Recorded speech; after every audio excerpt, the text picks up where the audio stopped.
Salam sehat sejahtera. Jumpa lagi di channel Mata Ketiga. Di episode sebelumnya, kita membahas tentang lingkungan di planet Kuo-ke, penampilan makhluk di sana, teknologi tinggi mereka, dan yang terpenting adalah menjelaskan prinsip terbang UFO yang dibawa kembali oleh Zhang Xiangqian dari sistem planet Kuo-ke. Dalam episode ini, kita akan mengungkap teori medan terpadu, misteri terakhir alam semesta, asal-usul kehidupan, dan reinkarnasi kehidupan dan kematian versi alien. Sebelum itu, mari kita lihat gaya hidup orang-orang di planet Kuo-ke. Orang-orang di sistem planet Kuo-ke tidak memiliki negara. Satu sistem planet setara dengan satu negara. Sebelumnya, mereka juga memiliki konsep negara. Tetapi dengan sempurnanya jaringan operasional global dan jaringan informasi global, batas antar negara menjadi tidak berarti. Pada satu titik, mereka secara bersamaan memutuskan untuk menghapus batasan, memfasilitasi pergerakan bebas orang-orang di sana. Zhang Xiangqian menyebutkan bahwa penduduk di planet Kuo-ke adalah ras yang sangat suka berperang, dan planet yang suka berperang biasanya mengalami perkembangan teknologi yang cepat karena perang merangsang pengembangan teknologi. 好斗里的星球它科技发展很快，这让人崇尚和平的、比较温顺的、自我的资源丰富的星球它的科技发展很慢，为什么呢？因为它没有战争。 Sebagai pengingat, Zhang Xiangqian seorang warga dari Kabupaten Luqiang, Kota Hefei, Provinsi Anhui, Tiongkok. Lahir pada tahun 1967. Belakangan ini menjadi semakin terkenal di dunia maya, khususnya di Tiongkok, karena mengklaim telah diculik oleh alien ke planet lain dan hidup di sana selama sebulan. Agar tidak gagal paham, bagi teman-teman yang baru bergabung, sebaiknya tonton dan simak dulu video sebelumnya. Perbandingannya dengan teknologi yang maju adalah gaya hidup penduduk di planet Kuo-ke dapat digambarkan dengan satu kata: brengsek, ugal-ugalan, semaunya sendiri. Meskipun mereka memiliki keluarga, sebagian besar keluarga hanya satu orang yang benar-benar orang planet Kuo-ke. Sisanya adalah berbagai makhluk virtual yang melayani orang-orang planet Kuo-ke. Orang-orang di planet Kuo-ke bisa hidup abadi, tetapi mereka tidak memiliki konsep saudara, orang tua, atau pasangan suami istri. Hubungan antara pria dan wanita hanya murni pasangan seksual. Tidak ada gedung sekolah di planet Kuo-ke, juga tidak ada guru. Jika ingin memperoleh pengetahuan apapun, cukup dengan memindai otak secara langsung melalui arena buatan dan memindai pengetahuan ke otak. Tidak ada yang menghabiskan waktu untuk belajar. Bukan hanya tidak perlu belajar, mereka bahkan tidak perlu bekerja. Kecerdasan buatan menggantikan sebagian besar pekerjaan fisik dan mental mereka. Kehidupan sehari-hari orang-orang di planet Kuo-ke adalah menikmati kesenangan. Mereka memiliki berbagai jenis halusinogen, adegan halusinasi, perangkat halusinasi, dan jika mau, mereka dapat larut dalam keadaan mabuk setiap hari. Menurut Zhang Xiangqian, masyarakat di planet Kuo-ke juga memiliki tindak kriminal. Mereka tidak memiliki moralitas yang tinggi, bahkan bisa dikatakan 99% dari mereka sangat rendah moralnya. Tidak memiliki rasa malu. Hanya kurang 1% dari mereka yang memiliki sopan santun. Tidak ada kematian di sana. Orang-orang juga tidak memiliki rasa hormat. Banyak orang memiliki kecenderungan kekerasan berkat jaringan informasi global dan jaringan operasional global yang melacak setiap orang di seluruh dunia setiap saat. Begitu seseorang mencoba melakukan kekerasan terhadap orang lain, jaringan operasional global mereka akan segera memisahkan kedua orang tersebut. Kedengarannya, kehidupan di sistem planet Kuo-ke agak mirip dengan Brave New World dari novelis Inggris Aldous Huxley. Brave New World adalah salah satu literatur anti-utopia klasik abad ke-20. Disebut sebagai 3 buku anti-utopia bersama dengan 1984 oleh George Orwell dan oleh Yevgeny Zamyatin. Dalam Brave New World, orang-orang juga tidak memiliki kesetiaan antara pasangan. Hubungan antara pria dan wanita kacau. Setiap hari larut dalam kenikmatan yang dibawa oleh halusinogen soma. Dalam buku Adventures to Planet Kuo-ke, Chang Xiangqian bahkan menyebut Kuo-ke sebagai planet cabul, permainan cinta. Begitu mendarat di planet Kuo-ke, Chang Xiangqian langsung ditelanjangi. Di sana ia beberapa kali berhubungan dengan wanita alien, bahkan dengan makhluk setengah manusia separuh hewan, tanpa berlebihan mengatakan. Sepertiga dari buku Adventures to Planet Kuo-ke menggambarkan interaksi fisik mendalam antara Chang Xiangqian dengan alien dengan detail yang sangat rinci, banyak deskripsi yang bahkan menjijikan. Sebelum wawancara ini, Chang Xiangqian mengirimkan lebih dari 10 bukunya kepada pewawancara, termasuk Adventures to Planet Kuo-ke, Misteri Kesadaran, Jiwa, Reinkarnasi Kehidupan dan Kematian, Waktu, Ruang, Materi, Informasi, Rahasia Inti Alam Semesta dan sebagainya. Teori medan terpadu Einstein adalah salah satu fisikawan terbesar abad ke-20. Teori relativitasnya membawa perubahan revolusioner bagi fisika modern. Namun sebagian besar pencapaian Einstein selesai sebelum tahun 1920, dan setelah itu tidak ada lagi hasil yang menggemparkan dunia. Ada rumor bahwa ini karena Einstein terobsesi dengan teologi di hari tuanya, tetapi faktanya tidaklah demikian. Einstein menghabiskan 30 tahun terakhir hidupnya mencoba mencari tahu teori medan terpadu. Sayangnya dia meninggal sebelum dapat mewujudkan keinginannya. Unified adalah tujuan utama fisika. Selama beberapa abad terakhir, fisikawan telah berusaha menyatukan berbagai fenomena alam yang berbeda ke dalam satu kerangka teori. Setiap saat fisikawan menemukan bahwa dua hal yang tampaknya sangat berbeda sebenarnya hanya dua sisi dari hal yang sama. Itu membawa lompatan ilmiah yang besar.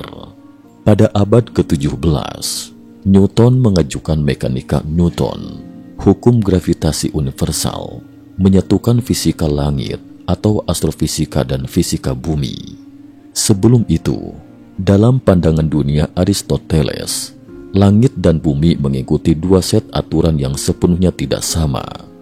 Pada abad ke-19, James Clerk Maxwell mengajukan persamaan Maxwell, menyatukan listrik dan magnet, dan memprediksi keberadaan gelombang elektromagnetik, sekaligus menyatakan bahwa cahaya adalah salah satu bentuk gelombang elektromagnetik. Awal abad ke-20, Einstein mengajukan teori relativitas. Dalam bagian relativitas khusus, ia menyatukan waktu dan ruang, energi dan massa. Dalam bagian relativitas umum, ia menjelaskan esensi gravitasi.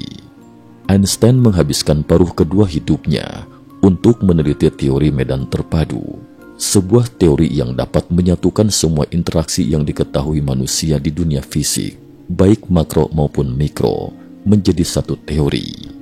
Dan medan adalah konsep fisika yang mengacu pada kekuatan yang dapat diterapkan oleh suatu objek pada objek serupa yang tidak bersentuhan dengannya di wilayah ruang tertentu. Kekuatan ini disebut medan.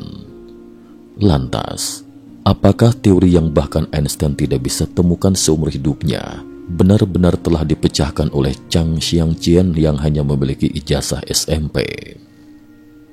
Chang Xiangqian menyatakan bahwa setelah kembali dari planet Kuo-ke, ia ingat dengan jelas bagian deskripsi teori medan terpadu.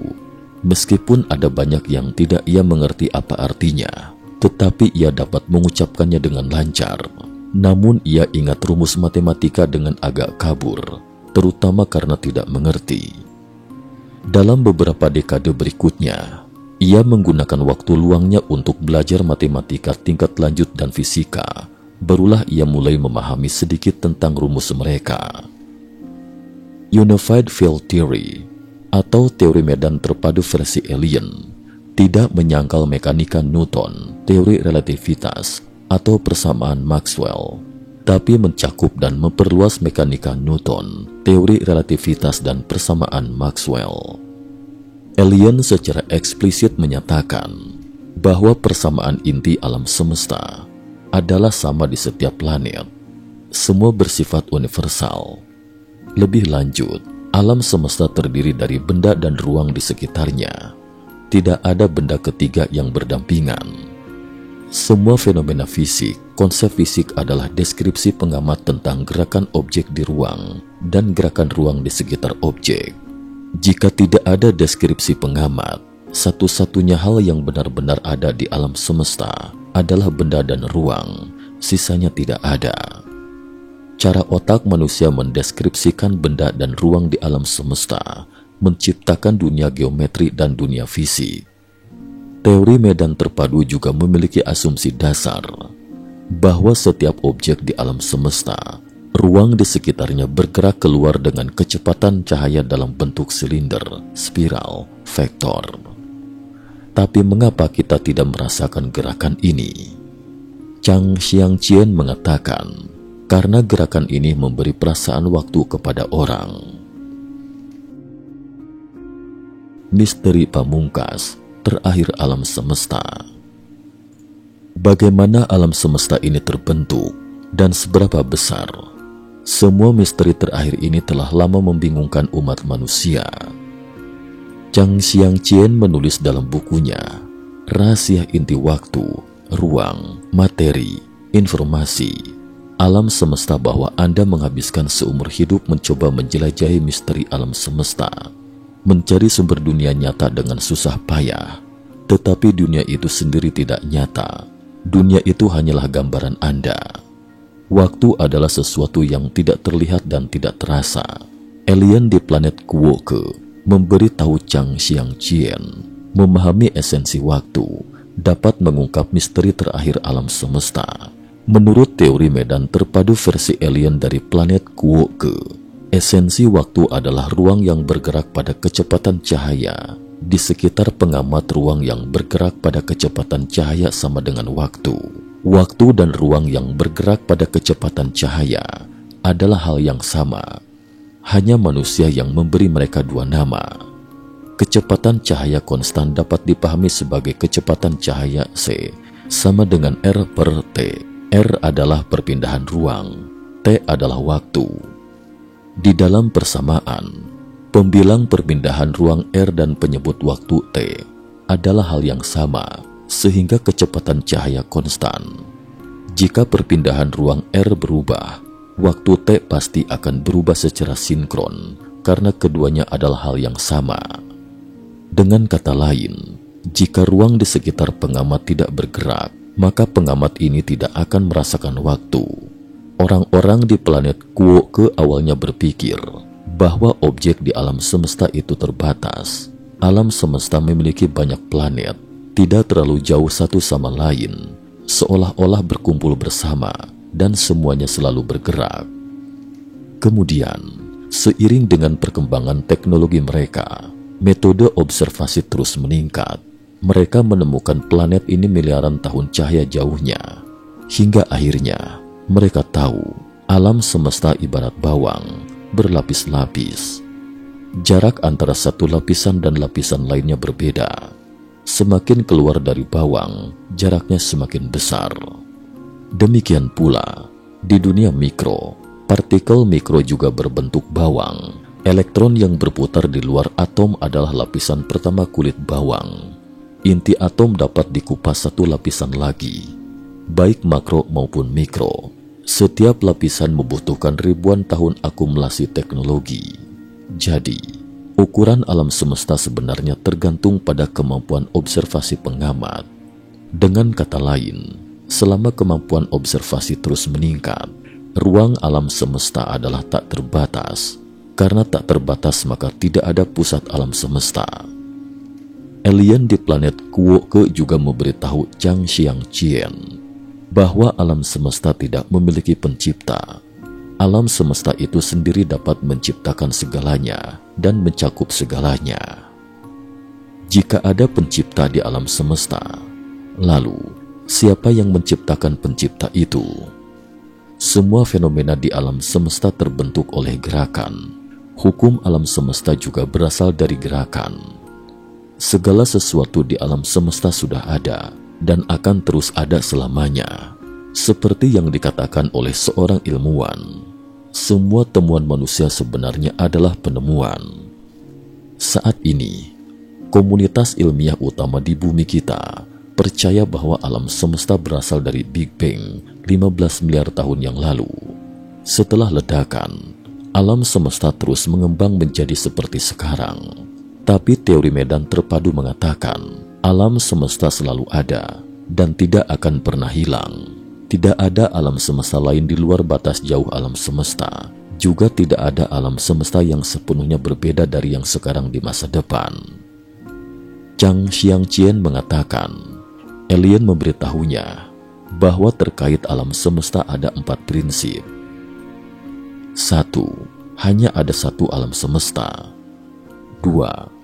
Alam semesta terdiri dari benda dan ruang, tidak ada yang lain. 3. Ruang alam semesta 3 dimensi dan adalah spiral tangan kanan. 4. Ada 4 medan, 4 kekuatan di alam semesta: medan listrik, medan magnet, medan nuklir, medan gravitasi. Saat sekolah menengah, seringkali muncul istilah kaidah tangan kanan ketika kita belajar tentang elektromagnetik dalam ilmu fisika. Namun, apakah sebenarnya kaidah tangan kanan itu? Kaidah tangan kanan digagas oleh seorang insinyur asal Inggris bernama Sir George Ambrose Fleming. Kaidah tangan kanan dibuat untuk membantu dalam menentukan arah gaya magnet. Kaidah tangan kanan konsisten pada setiap bidang yang dipetakan untuk kawat lurus yang panjang. Kaidah tangan kanan dilakukan dengan memosisikan tangan kanan seperti akan menembak dengan pistol. Ibu jari dan telunjuk dibuka, adapun jari tengah setengah dibuka dan tegak lurus terhadap jari telunjuk. Ibu jari tangan kanan menunjukkan arah arus listrik yang mengalir. Telunjuk kemudian menunjukkan arah dari medan magnet. Adapun jari tengah dan telapak tangan kanan menunjukkan arah gaya magnet atau gaya Lorentz. Arah medan magnet dan arus listrik akan selalu tegak lurus. Hal tersebut dikarenakan medan magnet dan arus listrik membentuk gelombang elektromagnetik yang bidangnya tegak lurus satu sama lain. Kemanapun arah arus listrik, kita dapat menggunakan kaidah tangan kanan untuk menentukan arah medan magnet dan gaya magnetnya. Sehingga kaidah tangan kanan dapat mempermudah dalam mempelajari elektromagnetika. Lalu, menurut teori medan terpadu alien, apakah dunia ini materialistik atau idealistik? Materialisme dan idealisme adalah 2 faksi filosofis dasar. Materialisme berpendapat bahwa materi menentukan kesadaran. Kesadaran adalah gambaran subjektif dunia materi di otak manusia. Sementara idealisme menyatakan bahwa kesadaran manusia adalah sumber dari semua hal dan prasyarat untuk terjadinya fenomena materi, yaitu materi bergantung pada kesadaran untuk eksis. Materi adalah produk kesadaran. Teori medan terpadu pada pandangan pertama tampaknya mendukung pandangan materialisme, karena teori medan terpadu mengatakan dunia terdiri dari benda dan ruang. Tetapi banyak pandangan teori medan terpadu bertentangan dengan materialisme. Misalnya, teori medan terpadu berpendapat bahwa kesadaran manusia adalah bentuk gangguan partikel bermuatan di ruang di sekitar otak manusia. Pada dasarnya adalah informasi, bukan objek nyata. Dan kesadaran juga merupakan inti manusia. Tubuh manusia adalah sekunder. Tubuh manusia seperti perangkat keras komputer, seperti mouse, server, keyboard, sedangkan kesadaran seperti perangkat lunak komputer, seperti program.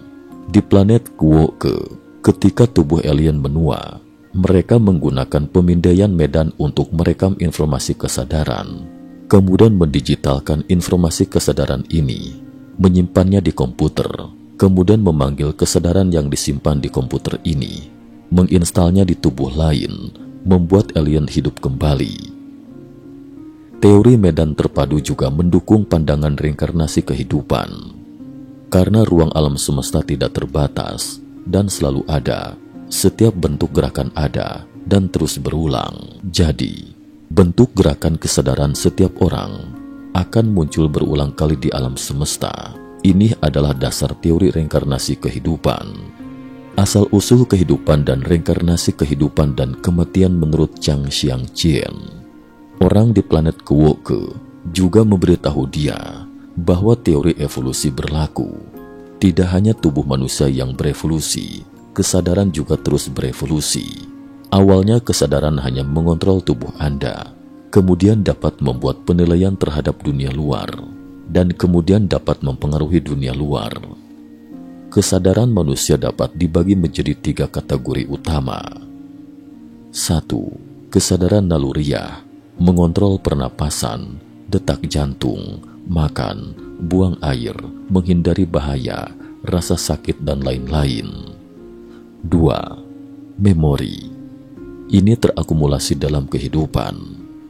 3. Jiwa. Jiwa adalah bagian yang paling mendasar dari kesadaran, yang membedakan satu orang dari orang lain setelah menghilangkan kesadaran naluriah dan ingatan. Chang Xiang-Chien juga menyebutkan bahwa jalur evolusi kehidupan cerdas di alam semesta dapat dibagi menjadi 2 kategori utama. 1 berkembang dari darat, yang lain dari air. Alien di planet Kuwoke dan manusia bumi termasuk dalam kategori yang berevolusi dari darat. Meskipun kehidupan di planet Kuwoke dan bumi berasal dari air, tetapi evolusi kehidupan cerdas benar-benar terjadi di darat. Karena kedua spesies termasuk dalam kategori evolusi darat, alien di planet Kuwoke dan manusia bumi terlihat mirip. Karena kesadaran makhluk cerdas adalah bentuk informasi, dan seperti yang disebutkan sebelumnya, bahwa salah satu hukum alam semesta adalah untuk menunjukkan semua informasi, semua kemungkinan berulang kali. Jadi reinkarnasi pasti ada. Orang biasa di ruang alam semesta mungkin berinkarnasi sekali setiap beberapa dekade, dan orang dengan pemikiran aneh, orang jenius khusus seperti Newton, Einstein, Tesla, mungkin membutuhkan ribuan atau bahkan puluhan ribu tahun untuk berinkarnasi.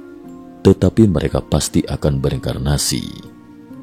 Banyak jenius manusia bukan hasil binaan, mereka adalah hasil reinkarnasi.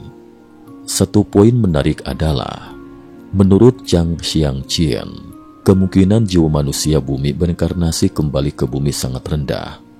Dengan kata lain, reinkarnasi kehidupan di bumi adalah alami, dan setelah reinkarnasi, memori dihapus, karakter berubah, kecuali sejumlah kecil orang. Reinkarnasi kebanyakan orang hanya merupakan bentuk gerakan kesadaran dasar, yaitu reinkarnasi jiwa.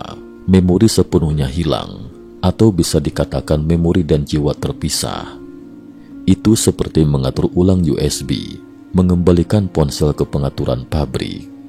Sementara alien di planet Kuwoke menggunakan pemindaian medan untuk menyalin memori, kesadaran, mengganti tubuh terasa seperti bangun tidur. Tubuh tiba-tiba menjadi muda lagi, sisanya tetap sama, memori sepenuhnya disimpan. Ini bisa kita terjemahkan bukan reinkarnasi, tetapi teknologi keabadian. Di penghujung video, kita pahami sejenak tentang Chang Xiang-Chien yang dibawa alien ke planet Kuwoke. Chang Xiang-Chien lahir dalam keluarga miskin. Semasa kecilnya, dia tidak hanya kekurangan sandang pangan, tetapi keluarganya juga tidak punya uang untuk mengobati penyakitnya. Jadi dia terpaksa bertahan. Dia juga tidak didorong untuk belajar.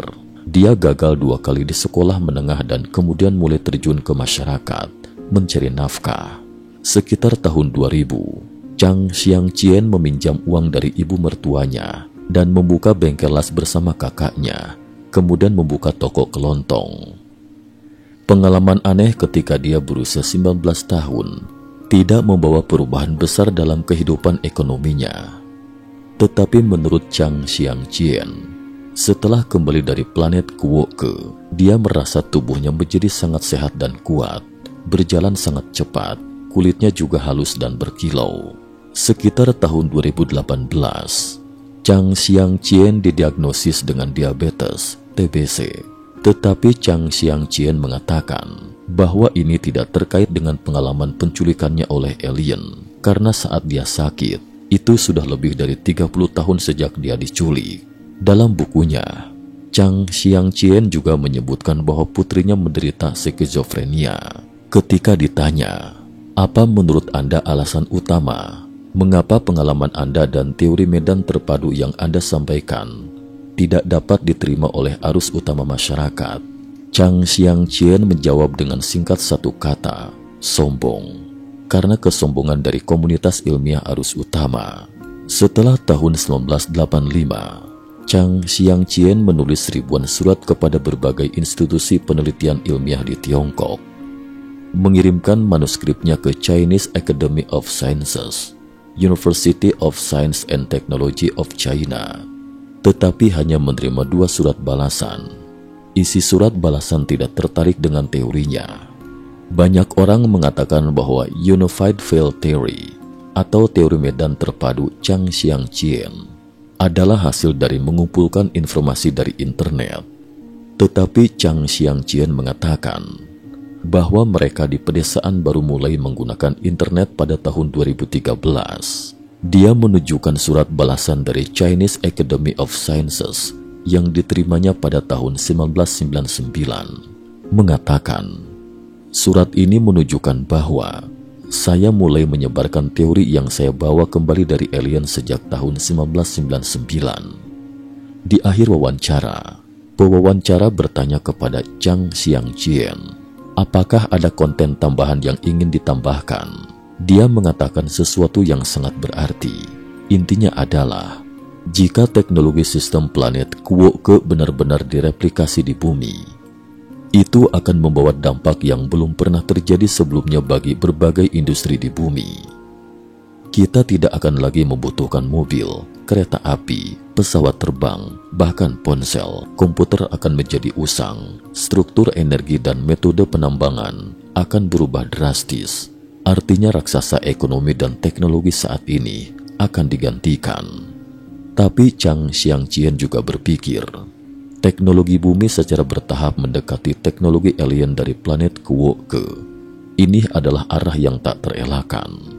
Kami pribadi berpikir banyak orang akan penasaran, apakah pengalaman Chang Xiangqian di atas itu benar atau tidak.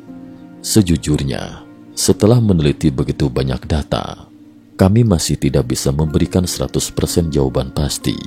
Kami yakin teman-teman yang telah menonton 2 episode wawancara ini masing-masing memiliki penilaian sendiri. Tetapi ada satu hal yang menurut kami sangat jelas. Selama beberapa dekade, Chang Xiangqian telah terus meneliti teknologi alien yang dia bicarakan. Selain menulis buku, dia juga telah melakukan banyak eksperimen. Tidak peduli apakah orang lain percaya ceritanya atau tidak, tetapi dia sendiri benar-benar percaya pada ceritanya. Chang Xiangqian mengatakan bahwa alasan utama masyarakat mainstream tidak dapat menerima teorinya dan pengalamannya adalah kesombongan. Tetapi kami memiliki beberapa pandangan yang berbeda di sini. Kami pikir, pertama-tama, banyak teori yang dia sampaikan, baik itu teori medan terpadu atau persamaan momentum piring terbang, bertentangan dengan banyak pengetahuan fisika yang kita pelajari sejak kecil. Kami pikir inilah alasan utama mengapa banyak orang yang memiliki pendidikan tinggi tidak dapat menerima atau memahami teorinya. Kedua, meskipun Chang Xiangqian telah menulis banyak buku, hanya satu yang diterbitkan secara resmi, yaitu Adventures to Planet Kuo-ke. Tetapi ironisnya, buku ini memiliki terlalu banyak konten yang tidak pantas dan tidak berlebihan rasanya jika dikatakan kontennya menurunkan kualitas bukunya secara keseluruhan. Seperti yang disebutkan dalam wawancara, dunia yang digambarkan dalam buku itu mirip dengan Brave New World oleh Aldous Huxley, di mana tingkat moral orang di sana jauh lebih rendah dari kita sekarang. Apakah itu dunia anti-utopia, di mana orang tidak memperbaiki spiritualitas mereka, tidak berbicara tentang moral, dan hasil akhir dari pengembangan teknologi adalah hidup di dunia seperti itu. Ini berbeda dengan masa depan yang diinginkan banyak orang. Dan ini seharusnya juga menjadi alasan lain mengapa cerita Zhang Xiangjian tidak dapat diterima oleh masyarakat luas. Sekian dan terima kasih atas perhatiannya.